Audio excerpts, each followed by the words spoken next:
Showbiz Fanatics, reaksyon ng mag-inang si Carla Estrada at Daniel Padilla sa success story ng movie ni Miss Catherine and Alden Richards viral. But before viral at usap-usapan ngayon ng ilan sa mga statement na inilabas ni Miss Carla Estrada sa publiko matapos po siyang magkaroon ng interview patungkol po sa kanya pong or dito po sa isang issue na kung saan pinabibilangan po ni Daniel ng kanyang ex-boyfriend at ni Miss Catherine Bernardo. Sabi niya po sa isang interview, Catherine Bernardo and Daniel Padilla's breakup reason ibubunyag ni Carla Estrada. So biglang nagkaroon po ng mga ganitong article. Carla Estrada may ibubunyag kina Catherine at Bernardo at anak na si Daniel Padilla. Carla holds off the revelation until after Catherine's movie release out of respect for her son's ex.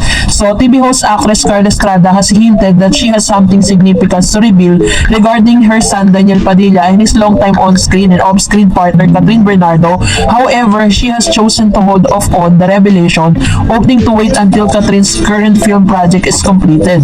Carla emphasized that she wants to give respect to her son's former girlfriend, adding a layer of intrigue to her upcoming disclosure. So, sabi po ng statement dyan, Catherine, when asked, Carla said that the movie release is done, but we will sip her lips. Carla has been making headlines due to rumors about her ex-partner Jam Ignacio.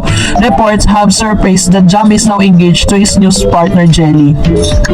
In a recent social media post, Jelly proudly displayed engagement ring while sharing a kiss with Jam sparkling, and Carla and Jam reportedly separated 2023. So pinagtatakan po natin, bakit po biglang nasingit si Miss Catherine Bernardo doon po sa kanyang interview, kasi sabi niya, tapos eto pa may interview pa si Daniel, panoorin natin. Dami namin ginawa so gusto natin hanapin muna yung para pag bumalik tayo, di ba mas heartfelt din yung balik talagang comeback. Pero di kailangan masad ang kanilang fans dahil for this upcoming holidays, magkasama naman daw ang Katniel na magsa-celebrate ng Pasko. Yan ang muna raw for now. At ang next nilang tambalan sa big screen, abangan na lang soon! Inalabas ng TV5 at ng si Miss MJ Marfori ang isang interview patungkol dito kay Mr. Daniel Padilla na kino-confirm niya na magkakaroon daw sila ng comeback movie ni Miss Catherine Bernardo after all the lahat daw po ng kanilang mga plano at lahat po ng mga projects nila individual. So ibig sabihin parang kinukumpirma niya dito na magkakaroon sila ng comeback ng Katniel, magantay-antay lang daw, sabi niya gano'n. At the same time, sinabi pa ni MJ Marfori na chill lang daw ang mga Katniel dahil magkasama naman daw si Daniel at si Miss Catherine Bernardo this coming holiday season, which is yung December nga daw. So ngayon, syempre nagkaroon po ng confusion sa lahat po ng mga Katden. Bakit daw po may mga ganong interview na lumalabas na isinabay pa doon po sa movie ng Katden? Parang sinasabi dito na parang nakikipagkompetensya sila eh. Pero para sa akin, yung point of view ko here is that sinasabi nila to dahil si Mr. Daniel Padilla that time is nagpo-promote ng kanya pong upcoming teleserye na Incognito. Kinumpirma niya rin na meron po siyang solo project which is yung action films. Parang nakikita ko dito, nakikinikinita ko na parang she's using Catherine Bernardo para po kunin yung loob ng mga Katniel at lahat ng mga Catherine Bernardo's fan. Parang ganun yung ginagawa. Talagang may strategiya silang ginagawa just to make sure na merong susuporta dito po sa kanyang ex-boyfriend. Medyo cringe lang at medyo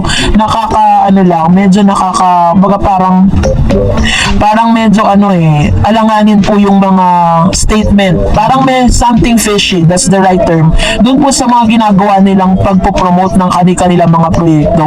So, kung talagang kaya niya talagang ng solo era, hindi niya naman kailangan magsabi pa ng mga ganitong bagay para lang po supportahan siya. Kung sinasabi niya talaga na the best yung fandom na meron siya. Kaya po yung mga Katden fans na nag-chat sa akin, nagsisend ng message, nagpapaklarify with regards to this issue. Yun po yung point of view ko with regards to this. And I think this is invalid na parang gagamitin mo or parang sasabay ka sa kasagsagan po ng movie at success ng Miss Catherine at Alden Richards to promote your own projects. Tapos, sa gitna po ng success ng Katden, parang tuloy ang lumalabas is nakikiride on sila dun po sa hype na meron po angkat din.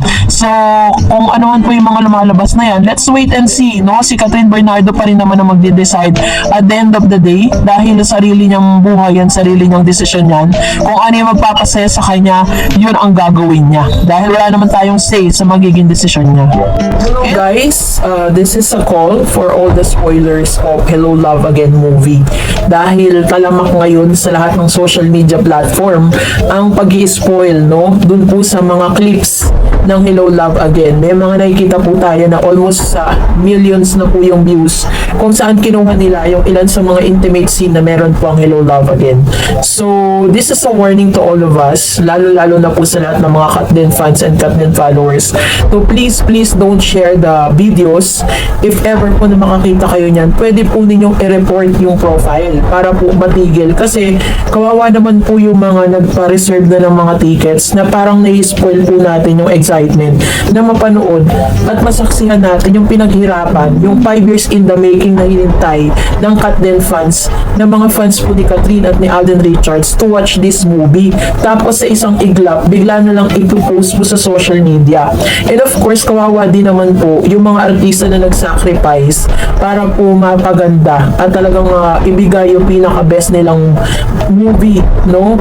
So, yun po yung ilan sa mga panawagan kasi marami na pong nagkalat ngayon sa social media na parang kinukuha po yung mga clips, no? And if ever po na may mga ganun pangyayari, you can report that profile. And also, sana bigyan naman natin ng chance yung Philippine movie industry na talagang bumalik sa normal. Kasi ito po yung ito yung shots na pwede po nilang gawin, lalo na paparating na rin yung Metro Manila Film Festival.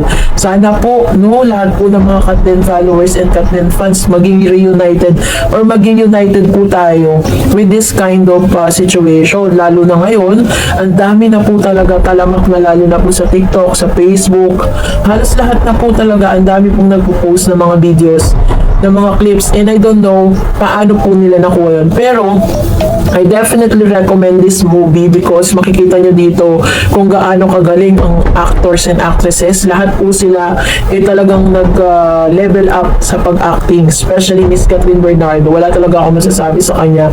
And this movie really it hits differently. So, talagang mas maganda po na mapanood po ninyo yan ng personal kasi mas masarap yung experience. At the same time, mas maganda kung kasama ninyo yung family ninyo. And of course, makikita nyo rin dito kung gaano po nagsasacrifice sa mga OFW para lang po talagang makapagpadala ng pera sa lahat ng mga kababayan or sa lahat ng kapamilya nila dito sa Pilipinas. This is about the sacrifice, love, and re-recommend ko to dahil talagang grabe po yung experience namin sa panonood. It's a roller coaster emotion. Grabe. I highly recommended this video. Kaya naman guys please, if you watch or if you're going to watch that movie, please don't get any clips or please don't record the movie and then ipopost sa social media. Maawa po tayo, no, sa lahat po ng mga nagpakahirap, di ba, para po talagang maibigay yung pinakamaganda, yung best shots na movie na ito para sa lahat. So, and that's it for today. For more videos and updates, please don't forget to like and subscribe, and please don't forget to follow my Facebook page, Dar Eds TV. God bless everyone.